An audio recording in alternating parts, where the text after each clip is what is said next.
blah. Yeah. But no, they want their legal team to go in, who are all bar registered. Yeah.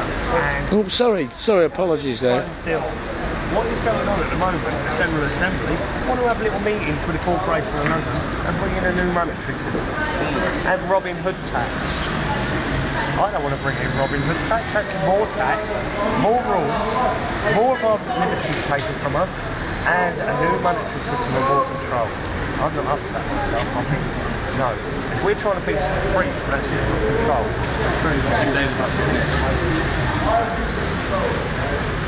Tony, can I just get a quick hello in front of this camera? Yes, Because all right, I absolutely okay. love you, mate. You know, I mean, I really do, man. I appreciate your mentality, the way you come across, and how you fed the public with.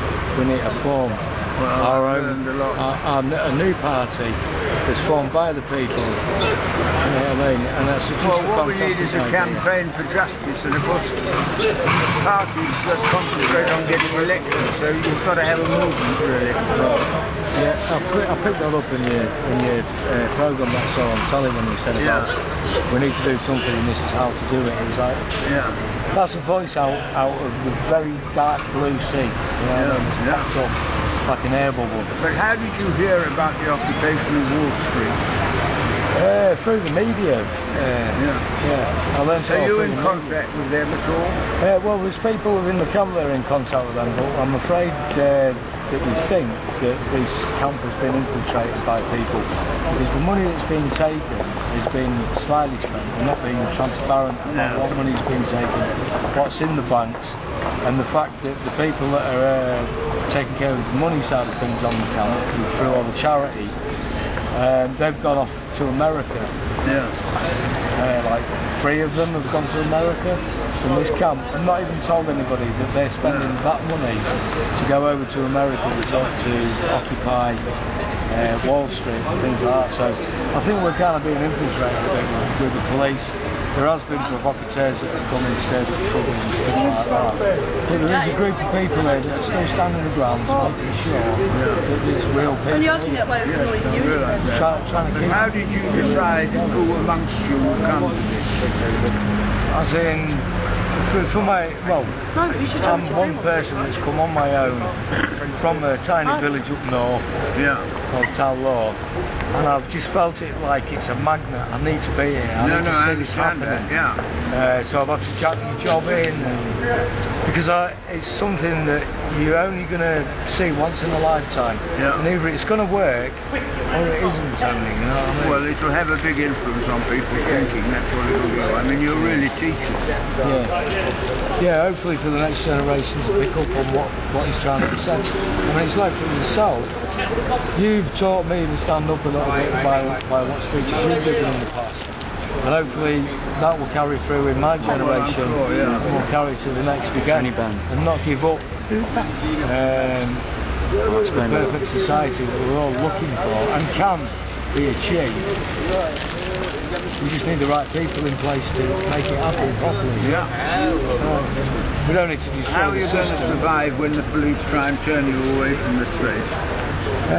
We'll probably get arrested, we might get beaten, some of us might get pepper sprayed, but we will then move it on into the public, the general public. So we'll have groups of people from here working in other parts of London. In other parts of London, like the tube stations. You know, entrances to tube stations. So we'll deliver our message from there if we can't do it here. So the message will get across even if they destroy this camp. I can't see them destroying this camp because it's hallowed ground and we are seeking refuge on hallowed ground. And if we get removed, then they're breaking their own laws, they're breaking their own religions, they're breaking everything. And it's about this place, which is a voice. That's about all I can say. Give me some feedback on what you can say to me. Well, I'm interested in how you came to come here. Do you think people just came individually? Well, I've come individually. Lots of other people come individually. They give up their own time. Some people give up jobs. Some people, you know, who live in London are coming here to just give time where they do a 9 to 5. They go out for tea and then they come here to help run the place during the night. And you see that lady there, look, cleaning up, for instance. You know, that's another. Oh, the one sweeping the steps. Yeah, you know, that's another volunteer coming when she's finished work and she's doing her bit. And this camp is made up of people out that believe that something, hopefully, will change. Something will happen. The voice will be heard. Do you work with other groups like the peace movement and all the people campaigning for the health service? No, I personally don't. I work with community centres and stuff like that, the art groups and things like that. I work on a really down-to-earth basis. Like, I got grants years ago off the government and the council and various other people like Northern Arts to buy my own equipment to set up workshops where I can teach people how to print t-shirts, where I can teach people how to paint and use airbrushes and things like that. I kind of muck in my own little way. That's right. And get into the community and feed it back. I work with what they call today dysfunctional children. I'm dysfunctional myself, but the system brought me up and made me this way. I'm trying to get over it, and I know that other people today are trapped the same as I was back then, and I know I can help, whereas before there wasn't help, there wasn't understanding. So I'm trying to make a difference in my own personal way, and I'm doing it like same as you are in a more widespread way. You're trying to get your message out as to what you're supporting and how you see it. Well, it's a very modest role. All you can do is support the causes you believe in. That's all I do. That's all I do. Well, I do it hands-on, as you do. Get out there and show my face and do my bit. And that's what's going to change it. Rather than trying to say to other people, this is how we want it done, and no one actually doing anything. Couch politicians, people like to see change, but sit on the couch and moan about it, and never going to actually do anything about it. You're obviously not one of those, like I am.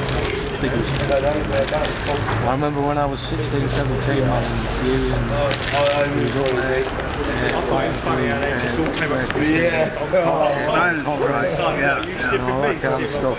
And I was dead young then. I was born into that. You know, when I first started getting used to politics and all this kind of thing, it was like my first sort of awakening, listening to people like yourself talking, and seeing you today, giving good advice and bring things forward is a good thing. You're passing your knowledge from your generation to ours. Everybody learns from what's been done by previous generations. That's right. Fine. Thanks ever so much anyway. Take care of yourself. I'm having a good chat with Tom, sorry, that's Tom. Dom. Dom. With D. Dom. Yeah, Dom. D-O-M. Yeah. Yeah, that's the guy. He's a guy. Anyway, I'll leave you to get on with your filming and stuff like that, and it's brilliant. I don't disagree with you. Thank you, man. Really. Respect.